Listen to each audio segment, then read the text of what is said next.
En cuanto a desarrollo cerebral, la madurez no llega hasta los 20 o incluso hasta los 30 años. Sarah Jane Blakemore. En las últimas décadas se ha descubierto que nuestro cerebro es capaz durante toda la vida de cambiar su estructura y su configuración al ritmo de su entorno. El mensaje de redes de hoy es: ejercita tu cerebro, puede cambiar, nunca es tarde.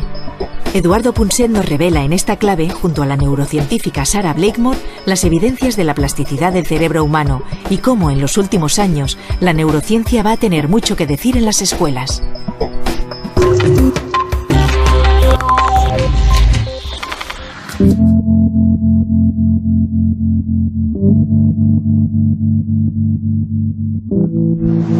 Bueno, estamos en un taxi típico de Londres, desde el aeropuerto de Heathrow hasta el centro de Londres.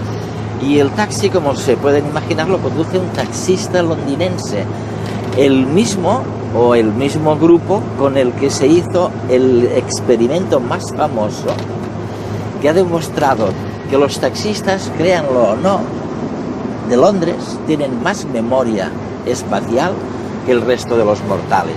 El segundo experimento se hizo con músicos, también en Londres, y en ellos se descubrió que unas conexiones cerebrales muy específicas se desarrollaban más con el ejercicio memorístico de acordarse de las notas, se desarrollaba más que en el promedio de la gente. O sea que gracias a los taxistas y gracias a los músicos, hoy sabemos, nos regodeamos con este concepto de la plasticidad cerebral que permite, en pocas palabras, aprender en contra de lo que se creía, aprender durante toda la vida de una persona.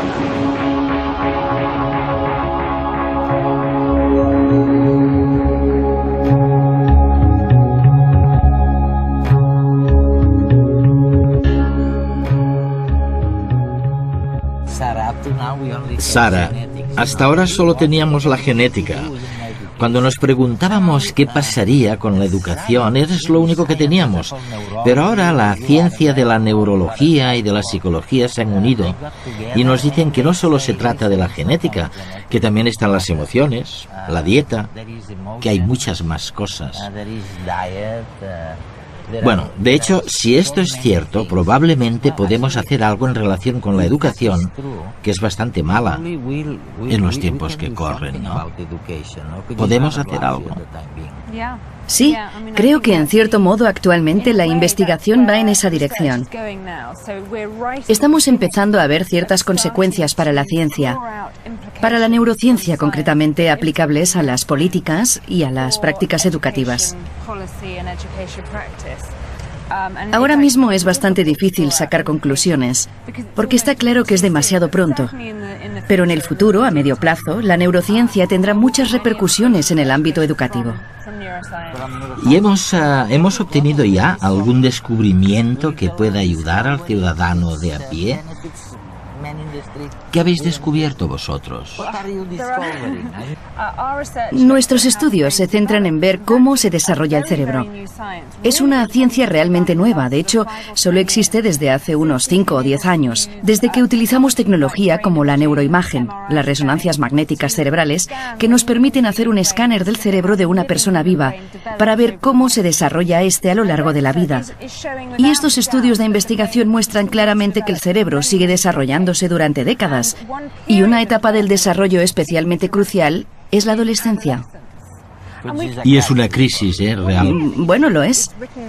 Se ha escrito mucho sobre el tema desde hace siglos, pero lo que no sabíamos es por qué la adolescencia representa un periodo de crisis, de transición cerebral, un periodo en el que la conciencia de uno mismo, la influencia de los semejantes, la asunción de riesgos, todas estas cosas cambian. Hace una década la mayoría lo hubiese asociado con cambios hormonales. Pero ahora los estudios de neurociencia están demostrando que no solo cambian las hormonas, sino que durante este periodo también se producen cambios drásticos en el cerebro. Se produce, me dicen, una extraordinaria poda de neuronas durante la adolescencia, ¿no? Hace unos 10 años se publicó el primer estudio sobre el desarrollo del cerebro basado en una resonancia magnética. Fue la primera prueba de que durante la adolescencia se producen muchas cosas relacionadas con el cerebro. Y desde entonces se han publicado cientos de artículos con muchísimas muestras. Miles de niños a los que se les practica una resonancia cerebral cada tantos años y que revelan que hay muchas diferencias entre un cerebro infantil y un cerebro adulto. ¿El nuevo concepto cuál es entonces? Es la plasticidad del cerebro, a diferencia de lo que se pensaba, de que con la edad las neuronas dejaban de crecer. Ahora resulta que no, que la edad no es un obstáculo y que seguimos aprendiendo y cambiando de distintas formas, pero durante toda la vida. Aprendemos durante toda la vida. Sí, es cierto. El desarrollo, los cambios en el número de conexiones celulares y también en la velocidad con la que las células se pueden comunicar. Parece que todo va cambiando de forma natural durante décadas, o más incluso. Y además existe otro tipo de plasticidad que surge cada vez que aprendemos algo nuevo. Cada vez que aprendemos una palabra nueva o un nuevo rostro, algo cambia en nuestro cerebro. La fuerza de las conexiones entre las células cambia. Y sabemos que podría seguir así para siempre, durante toda la vida. El tiempo. ¡Ay, el tiempo! Desde que nacemos vamos acumulando horas, días de felicidad. Llegan los hijos, las preocupaciones, las alegrías, la tristeza. Y nos salen las primeras canas, las primeras arrugas, nos duelen los huesos. Hasta hace bien poco se creía que nuestro cerebro, como nuestro cuerpo, iba perdiendo facultades, se iba atrofiando. Pero eso se lo han creído ellos. Hace 30 años los científicos afirmaban que nuestro cerebro se desarrollaba en la infancia y que, llegada a una edad avanzada, no podíamos aprender nada nuevo. Por suerte, ahora ya se sabe que eso no es así. Y que, sí, nos hacemos mayores, pero nuestro cerebro está preparado para aprender durante toda la vida, aunque tenemos que ejercitarlo. Ahora sabemos que también en el cerebro adulto se crean nuevas neuronas y que son más importantes las conexiones, las sinapsis, que la cantidad de neuronas en sí. Y esas conexiones sí que se crean.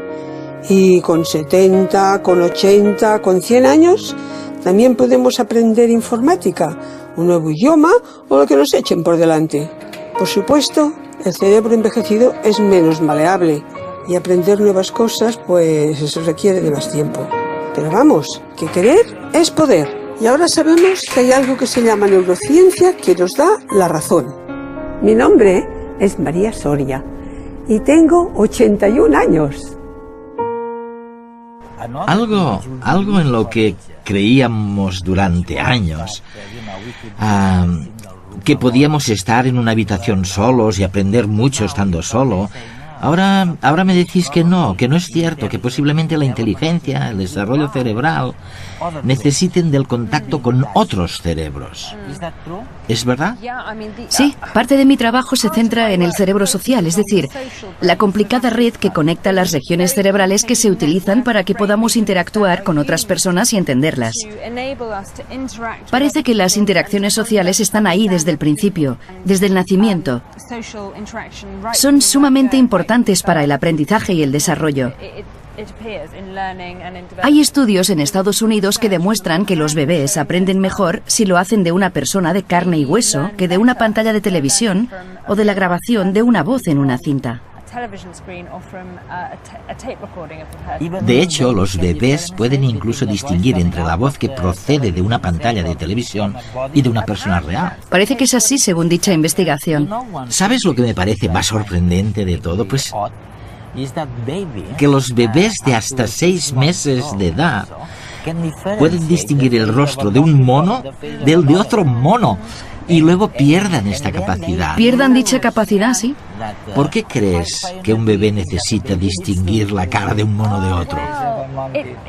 No es que los bebés necesiten diferenciar un mono de otro. Lo que ocurre es que cuando nacemos podemos percibir cada sonido y cada rostro. Pero perdemos la capacidad de distinguir, por ejemplo, entre rostros y sonidos que no están demasiado presentes en nuestro entorno. Por ejemplo, un bebé humano no tendrá que ver rostros de monos. Por eso no tiene sentido que invierta mucha energía cerebral en diferenciar las distintas caras de los monos. Y entonces probablemente se pierden las conexiones que le permiten procesar las diferencias entre estos rostros. Mientras que las conexiones restantes, las que permiten distinguir entre rostros humanos, se ven reforzadas.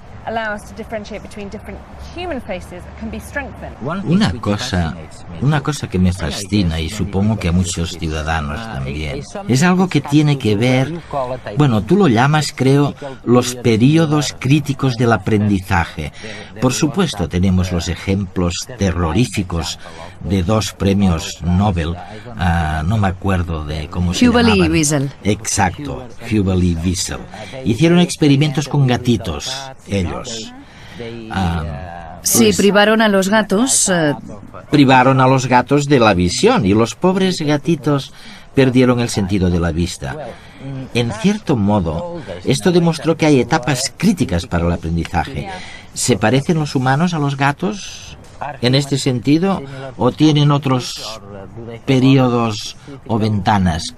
Bueno, al decirlo así, has omitido el final de la historia. Lo que estudios posteriores han demostrado es que se puede obtener cierta recuperación de las funciones. O sea, que si sometemos a un gato que ha perdido el sentido de la vista, que ha perdido un desarrollo normal del córtex visual, a un entrenamiento intensivo, se le puede entrenar cerebralmente para que recupere la vista en condiciones más o menos normales. Es decir, que no deberían interpretarse como periodos críticos en el sentido de que una vez transcurridos ya no hay nada que hacer, sino más bien como periodos sensibles, periodos que son particularmente buenos para adquirir información y desarrollar ciertos aprendizajes. Si pudiéramos retroceder 200.000 años y traernos a un niño al siglo XXI, le bastarían pocos días para acabar jugando a la consola como cualquier crío actual. Del mismo modo, cualquiera de nosotros podría regresar al pasado con los parientes de ese niño y sorprendernos al poco cazando mamuts o haciendo fuego chascando un par de piedras. Y es que el cerebro humano no ha evolucionado. Es el mismo desde hace decenas de miles de años, pero viene dotado con todos los kits que va a necesitar, como si fuera una gran caja de herramientas que le permite ir adaptándose a las situaciones nuevas. Fascinante, ¿a que sí? Y en eso somos muy diferentes al resto de animales. Los pájaros instintivamente pueden hacer un nido y las arañas formas geométricas perfectas con las que atrapar a otros insectos. Y es que nacen con una serie de conocimientos inscritos en sus genes. Sin embargo, los seres humanos nacemos con más vacíos de información, pero con una mayor capacidad de aprender. Y para aprender y desarrollar nuestra inteligencia, necesitamos estar en sociedad. Lo que facilita que el cerebro actual y el de hace 200.000 años se adapten a los cambios del entorno es que conviven con otros cerebros. Las neuronas espejo, situadas en el córtex premotor, son las encargadas de observar a los otros para que podamos interactuar con ellos, entenderlos y también aprender. Somos cerebros sociales.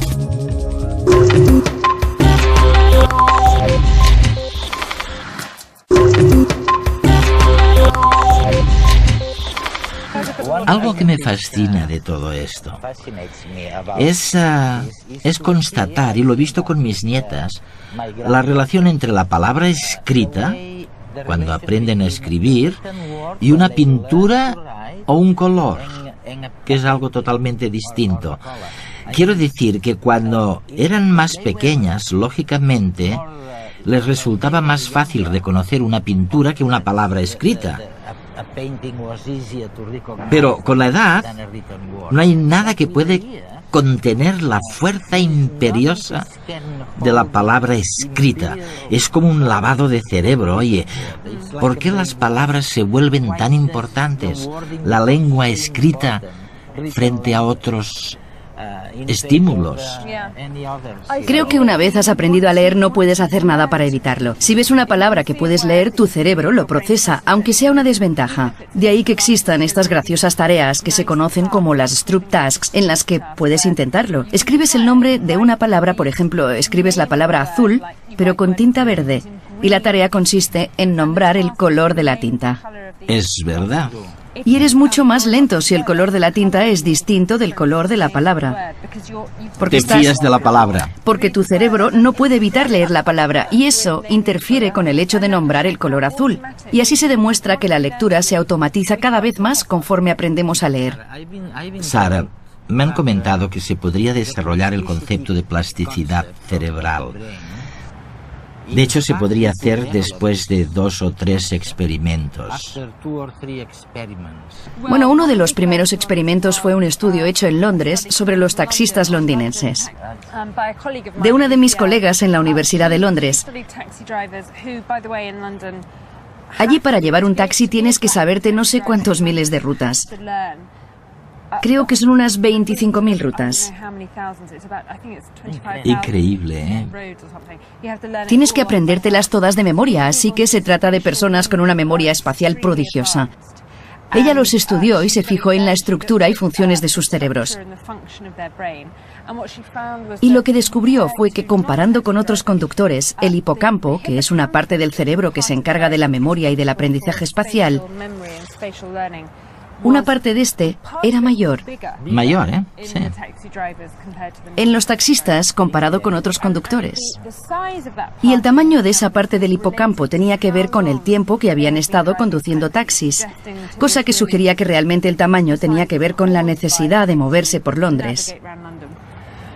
O sea que la gente que siga creyendo que no se puede hacer nada o casi nada en torno a lo que somos, que tenemos el cerebro que tenemos y punto, bueno, que vayan cambiando de opinión. Porque fíjense, los conductores de taxi aquí en Londres les ha crecido el hipocampo a base de memorizar simplemente los nombres de calles. Sara, parece que hay otro ejemplo que tiene que ver con los músicos. Hay estudios sobre violinistas. Sí, violinistas. Violinistas expertos cuyos cerebros, más concretamente la parte de sus cerebros que controla el movimiento de los dedos de la mano izquierda, porque utilizan la mano izquierda.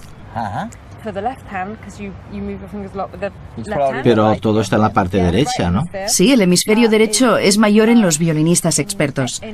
De hecho, creo que se trató de un descubrimiento especialmente importante para los violinistas que practicaban desde la infancia y menos importante para los violinistas que aprendieron de mayores. De mayores, me dices. Además, actualmente hay estudios muy interesantes sobre las personas que aprenden a hacer malabarismos, que aprenden a hacer juegos malabares con pelotas. Si comparamos el cerebro de personas antes de que hayan aprendido a hacer malabarismos y después de 3 meses de aprendizaje, la parte del cerebro que interviene en el procesamiento de los movimientos visuales, el hecho de tener que seguir la trayectoria de la pelota, incrementa el tamaño del cerebro. Y algo interesante es que si dejan de practicar durante 3 meses, el cerebro se encoge y vuelve a su estado original. O sea que tiene mucho que ver con este concepto de la plasticidad cerebral. Hay que entrenar el cerebro y seguir practicando, porque si no, vuelve a donde estaba. De la misma forma que cuando practicamos un deporte se desarrollan más determinados músculos, en la última década técnicas como la resonancia magnética han permitido ver que con el cerebro pasa algo similar. Ahora se puede medir la actividad cerebral de una persona mientras ésta desarrolla una tarea y ver de qué forma el sistema nervioso se adapta continuamente a las circunstancias cambiantes, cuando aprende una nueva lengua, una habilidad, una ruta distinta hacia casa o al ver una cara nueva. Y como en el caso del deporte, los cambios de la estructura del cerebro van asociados a su uso. Cada día recorren la ciudad, se manejan por un entramado complejo de calles, avenidas y rondas. Recuerdan que hay obras en una zona determinada y las sortean. Se saben de memoria cientos o quizás miles de rutas. De toda esa información espacial se encarga el hipocampo, una región cerebral con forma de caballito de mar. Nos ayuda a recordar dónde están las cosas o cómo volver a casa, y almacena información sobre coordenadas espaciales. Esa zona, cuando una persona se convierte en un experto de la navegación, se desarrolla más. Por eso, en un taxista es mucho mayor que en un conductor normal de la misma edad y sexo. El tamaño depende del tiempo que lleva conduciendo el taxi y usando a fondo su memoria espacial. Lo interesante de esto es que ahora se sabe que todos podemos ejercitar nuestro hipocampo para mejorar la memoria espacial y la navegación. La parte del cerebro que procesa la música está situada a ambos lados de la cabeza, muy cerca de las orejas. Se denomina córtex auditivo y en los músicos puede ser hasta un 25% más grande que en las personas que jamás han tocado un instrumento. Y como ocurre con los taxistas, el tamaño del córtex auditivo depende de los años que lleve esa persona dedicada a la música. Pero este no es el único cambio en su cerebro.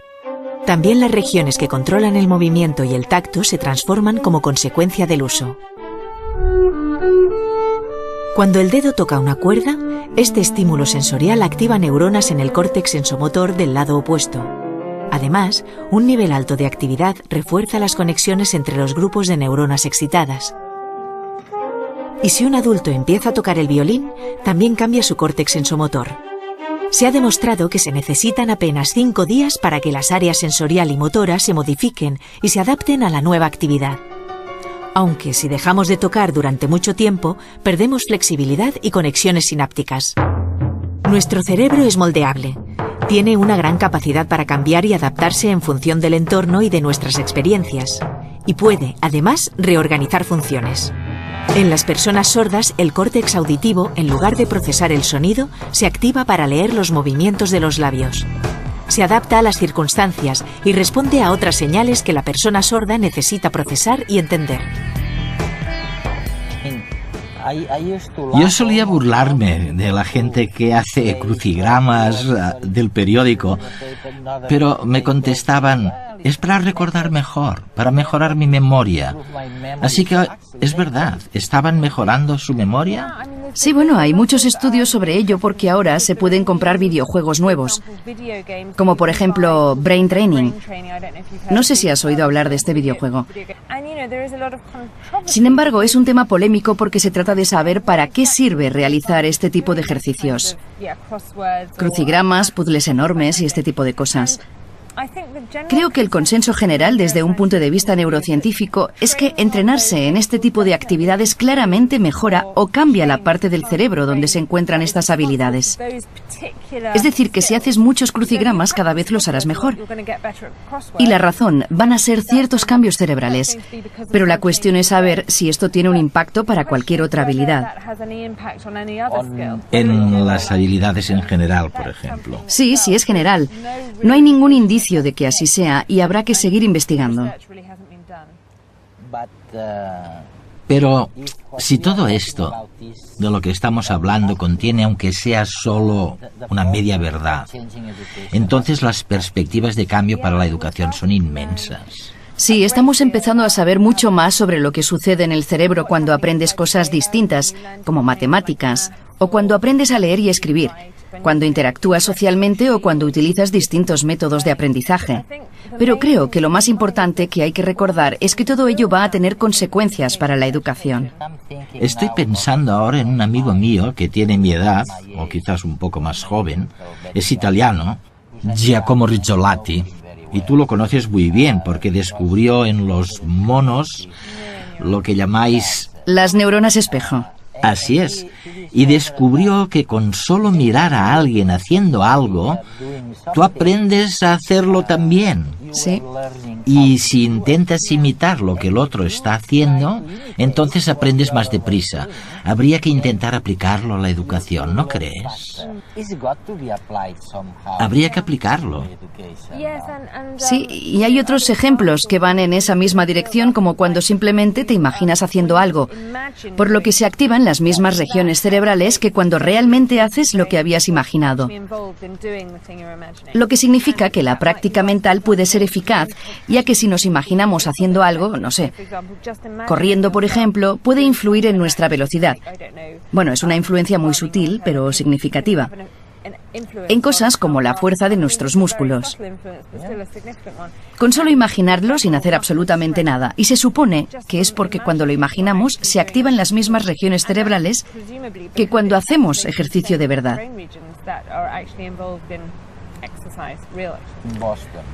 Recuerdo que en una ocasión me encontraba en Boston, en Estados Unidos, y estaba con uno de los mayores expertos en nutrición del mundo.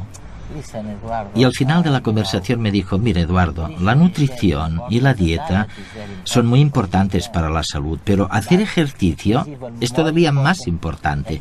Esto es lo único de lo que estamos seguros. Así que parece que hacer ejercicio es muy importante para la salud. Sí, se trata de un tema muy interesante. De hecho, no sabemos cómo influye a largo plazo el ejercicio en el cerebro humano, pero lo que sí sabemos de distintos estudios hechos con ratones y ratas es que el ejercicio influye en el cerebro. Es en aquella parte del cerebro, el hipocampo, que se encarga de la memoria y del aprendizaje, donde más influye el ejercicio. Hay estudios de hace algunos años que demuestran que cuando los ratones pueden hacer todo el ejercicio que quieren, nuevas células tienden a crecer en su hipocampo, muchas más que en los ratones que no pueden hacer actividad física. Entonces, lo que me estás diciendo es que los músculos serán más grandes y al mismo tiempo más memoria tendrán. Sí, y esto se refleja también en tareas memorísticas, ya que los ratones, que podían moverse a su antojo, obtuvieron mejores resultados en ejercicios memorísticos.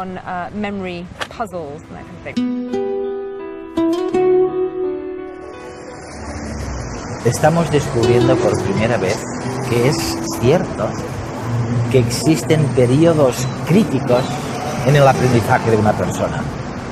Hay idiomas, hay cosas que es mejor aprenderlas en una edad determinada que en otras. Bueno, otro descubrimiento. Estamos viendo que realmente es prácticamente imposible aprender solo. Uno aprende cuando se relaciona con los demás. Y esto echa por tierra cosas que habíamos creído durante centenares de años.